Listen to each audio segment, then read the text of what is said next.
তুই বিয়ে করেছিস? তুই বস, আমার বউয়ের সাথে আলাপ করিয়ে দিচ্ছি। পূজা, অন্য চলো তো, আমার বন্ধু এসছে, একটু কথা বলবে। না, আমার তো ছেলেটেলের সাথে কথা বলতে ভালো লাগে না।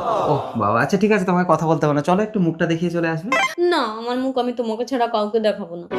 আমার সোনা বউ, তোমার মতো বউ পেয়েছি বলে আমি নিশ্চিন্তে চোখ বন্ধ করে সারা সপ্তাহ বাইরে কাজ করি, সপ্তাহে একটা দিন করে ঘরে আসি। ঠিক আছে, তোমাকে যেতে হবে না, তুমি বসো। কিরে ভাই, তোর বউ কই? আসলে আমি সারা সপ্তাহ ঘরে থাকি না, তো ও রাস্তায় রাস্তায় বেরোয় না, কাউকে মুখ দেখায় না, ও ভীষণ লজ্জা পায়। কি বউ রে ভাই তোর? আমি এখনো বিয়ে করিনি, একটা বৌদির সঙ্গে থাকি। মানে বৌদি বললে হবে না, কিন্তু পুরো বউয়ের মতো। তুই যাবি তো? তুই যা চাইবি তোকে তাই দেবে। কি বলছিস? যা চাইবো তাই দেবে? একদম বউয়ের মতো আদর করবে। এর মতো আদর করবে? একদম। তাহলে শোন, আমি কাল সারা সপ্তাহের জন্য ডিউটিতে বেরিয়ে যাচ্ছি, রাতে ওখান থেকে তোর বাসায় যাবো, ঠিক আছে? আমি আসি তাহলে। হ্যাঁ, একটু অন্য ফুলের মধ্যে খেলে আমার সতী সাবিত্রী বউ জানতেই পারবে না। বলছি বৌদি, আমার আজকে কিন্তু একটা বন্ধু আসবে।